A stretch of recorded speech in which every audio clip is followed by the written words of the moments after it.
Let's read this question. Question says arrange the following in. First में क्या करना है, decreasing order of pKb values. Second में increasing order of solubility in water. And third में decreasing order of boiling point. ठीक. The key concept for this question is properties of organic compounds. Organic compounds. फिर सबसे पहले बात करें, हमारे पास aniline दिया हुआ है, फर्स्ट पार्ट की बात कर रहे हैं, ठीक है। एनिलीन है, ठीक। तो एनिलीन की अगर बात करें, जो नाइट्रोजन के लोन पेयर ऑफ इलेक्ट्रॉन्स होंगे वो तो रेजोनेंस में पार्टिसिपेट करेंगे, राइट। नाइट्रोजन के जो इलेक्ट्रॉन्स होंगे तो रेजोनेंस में पार्टिसिपेट करेंगे, जिसके वजह से वो इतने ज़्यादा रेडली अवेलेबल नहीं होंगे फॉर डोनेशन। इस वजह से एनिलीन हमारे पास एक वीक बेस होता है, राइट। एनिलीन हमारे पास कंपैरेटिवली वीक बेस होगा, ठीक है।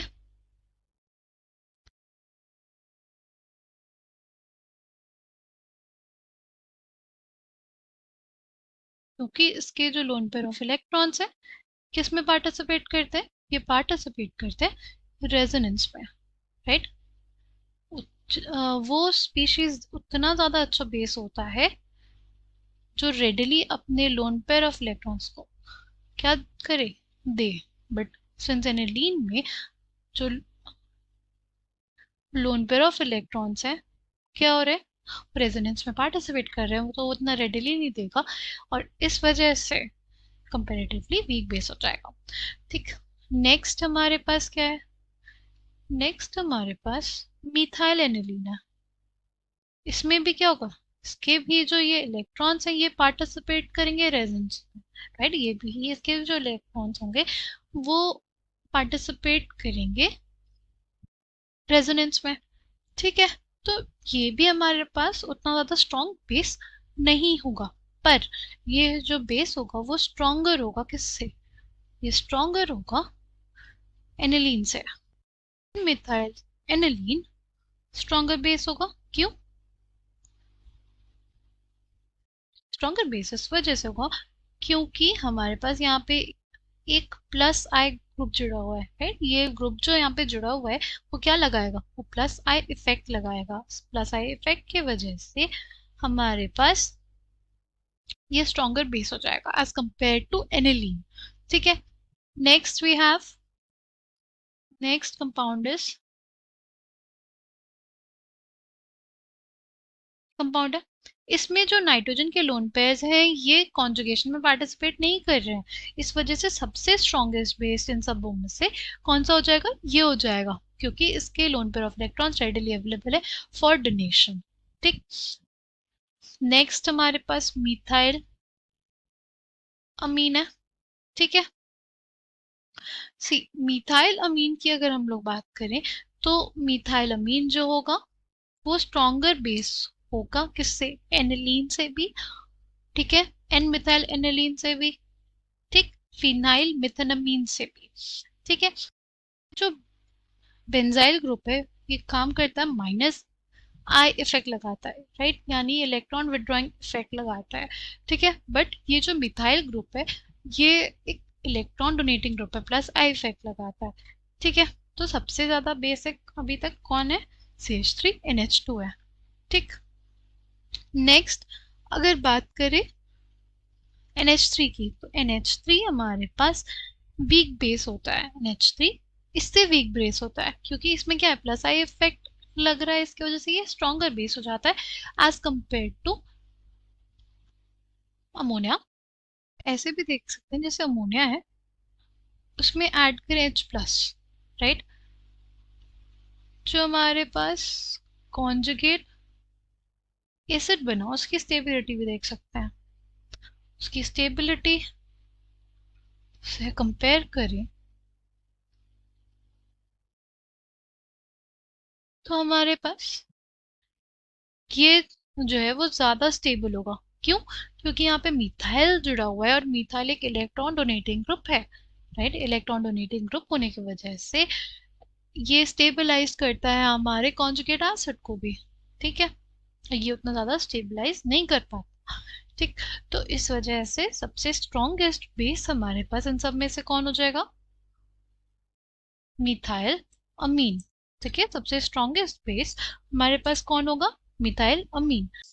बाद कौन होगा? इसके बाद हमारे पास हो जाएगा बेंजाइल अमीन। फिर हमारे पास अमोनिया।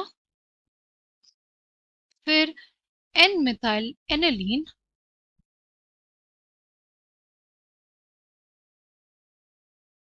और फिर एनिलीन। ये हमारे पास किसका ऑर्डर आ गया? ये हमारे पास बेसिक स्ट्रेंथ का ऑर्डर आया, राइट। ये हमारे पास किसका ऑर्डर आया? बेसिक स्ट्रेंथ का ऑर्डर आया, ठीक। पीकेबी का ऑर्डर इसका रिवर्स होता है, ठीक है। Basic strength is inversely proportional to pKb, ठीक है। तो हमारे पास CH3 NH2 का सबसे कम पीकेबी, फिर बेंजाइलामीन का, अमोनिया, फिर methyl aniline, N methyl aniline, और फिर एनिलीन। ये किसका ऑर्डर आ गया? पीके बी का इंक्रीजिंग ऑर्डर है। क्वेश्चन में बोला है डिक्रीजिंग ऑर्डर लिखना है, हमें क्वेश्चन में बोला गया है कि डिक्रीजिंग ऑर्डर लिखना है, ठीक है। तो डिक्रीजिंग ऑर्डर के लिए सबसे बड़ी वैल्यू किसकी है? पीकेबी की, एनिलीन के लिए होगी। फिर हमारे पास किसके लिए होगी? मिथाइल एन मिथाइल एनिलीन के लिए। फिर अमोनिया के लिए। फिर बेंजाइलामीन। और फिर हमारे पास किसके लिए हो जाएगी? मिथाइल एनिलीन की। तो ये हमारे पास क्या आ गया? डिक्रीजिंग ऑर्डर होगा किसका? पीकेबी का। और अगर वैल्यूज की बात करें तो एनिलीन के लिए जो पीकेबी होता है वो 9.40 होता है। एन मिथाइल एनिलीन के लिए बात करें तो 9.21 होता है। अमोनिया की बात करें तो वो 4.74 होता है। बेंजाइल अमीन की बात करें तो उसके लिए 4.67 होता है। और मिथाइल अमीन के लिए क्या होता है? 3.36 होता है, ठीक है। आई होप आपको ये बात समझ में आई होगी।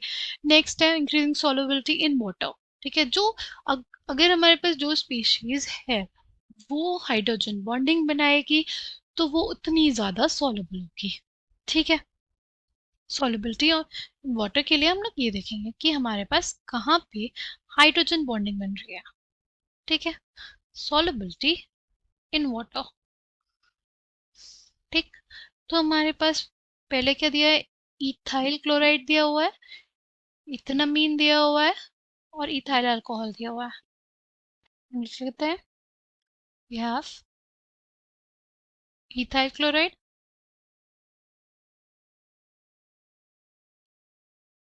इथेनामीन,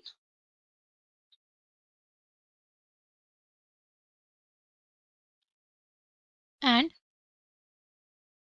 इथाइल अल्कोहल, ठीक है। अब अगर बात करें, सी, हमारे पास हाइड्रोजन बॉन्डिंग किसके केस में ज्यादा होगी? एथेनॉल के केस में या इथेनामीन के केस में? तो देखो, जो ऑक्सीजन होता है वो ज्यादा इलेक्ट्रोनेगेटिव होता है नाइट्रोजन से। इलेक्ट्रोनेगेटिविटी किसकी ज्यादा होती है? इलेक्ट्रोनेगेटिविटी ज्यादा होती है ऑक्सीजन की नाइट्रोजन से, ठीक है। इस वजह से हाइड्रोजन बॉन्ड ज्यादा अच्छे कौन बनाए? Alcohol, right. इसके वजह से अल्कोहल जो है ज्यादा अच्छे हाइड्रोजन बॉन्डिंग हो गया अल्कोहल के केस में। CH3 CH2 OH है वाटर के साथ,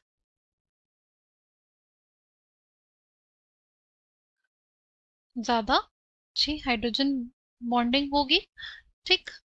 फिर हमारे पास किस में होगी? इथेनामीन में, ठीक। और जो हमारा इथाइल क्लोराइड है उसके केस में नहीं होगा, राइट। उसमें सिर्फ डाइपोल इंटरेक्शंस होंगे, डाइपोल डाइपोल इंटरेक्शंस होंगे। तो इस वजह से सबसे ज्यादा सॉल्युबिलिटी किसकी हो जाएगी? सबसे ज्यादा सॉल्युबिलिटी इथाइल अल्कोहल की, फिर इथेनामीन की, और फिर इथाइल क्लोराइड की। ठीक है, तो इंक्रीजिंग ऑर्डर ही बताना था, तो इंक्रीजिंग ऑर्डर सबसे कम सबसे पहले आएगा, यानी सबसे कम सॉल्युबिलिटी किसकी है? इथाइल क्लोराइड की, फिर हमारे पास इथेनामीन की, और फिर हमारे पास इथाइल अल्कोहल की हो जाएगी।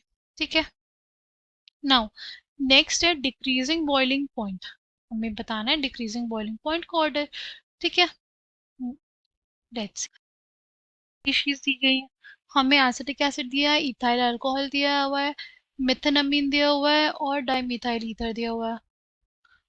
क्या क्या दिया हुआ है? हमें दिया हुआ है एसिटिक एसिड, राइट। हमें दिया हुआ है इथाइल अल्कोहल, हमें दिया हुआ है मेथेनामीन, और हमें दिया हुआ है डाइमिथाइल ईथर। सी, जो बॉइलिंग पॉइंट होता है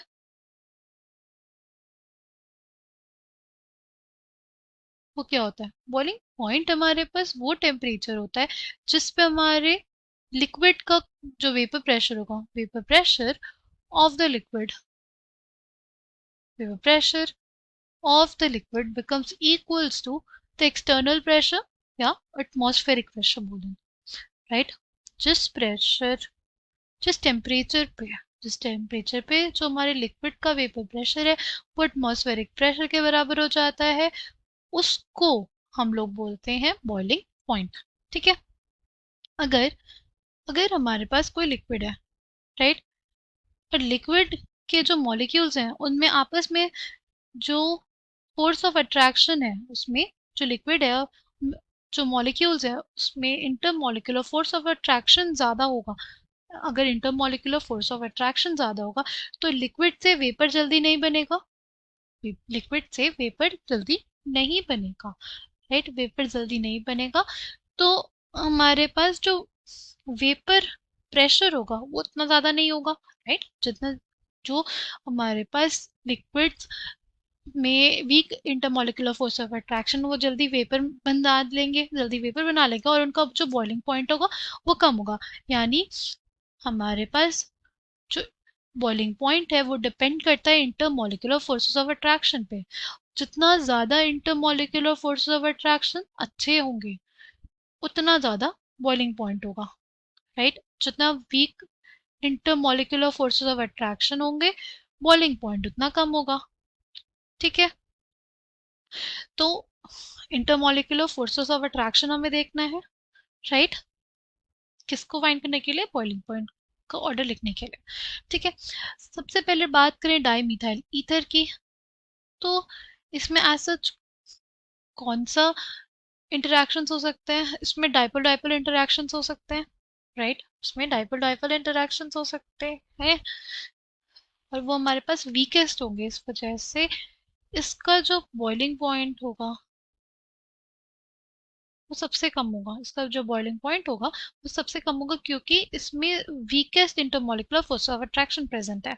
ठीक है, फिर हमारे पास बचता है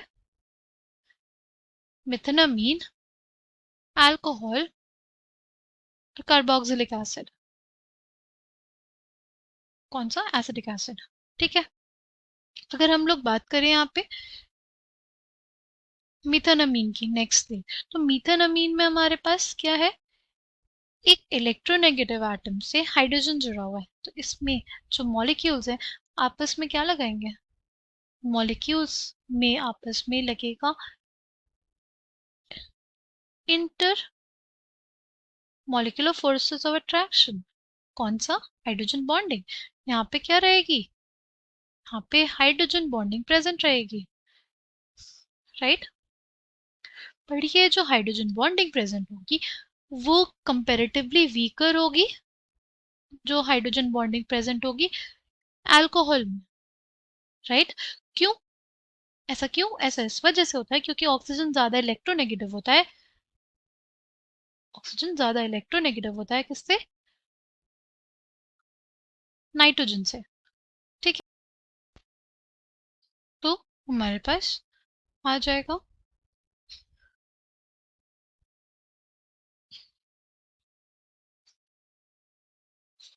कुछ ऐसे।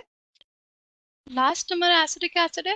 देखो एसिडिक एसिड में ना हाइड्रोजन बॉन्डिंग भी होगी और डाइपोल डाइपोल इंटरेक्शंस भी होंगे, राइट। एसिडिक एसिड में हाइड्रोजन बॉन्डिंग भी होगी और डाइपोल डाइपोल इंटरेक्शंस भी होंगे।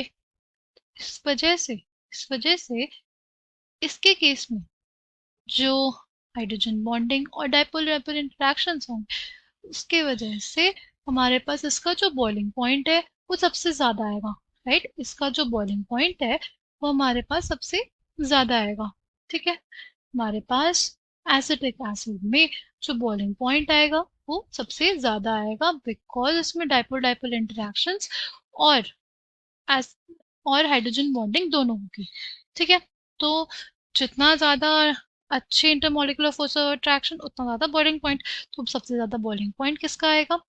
एसिटिक एसिड का, फिर एथेनॉल का, फिर मेथनमीन का, और लास्ट में जाके डाइमीथाइल ईथर का, ठीक है। ये तो डिक्रीजिंग ऑर्डर हो गया। हमें क्वेश्चन में क्या बोला था? हमें क्वेश्चन में डिक्रीजिंग ऑर्डर भी बोला था, इसलिए जो हमारे पास ऑर्डर दिया है वो करेक्ट है। I hope you understood it well. Thank you.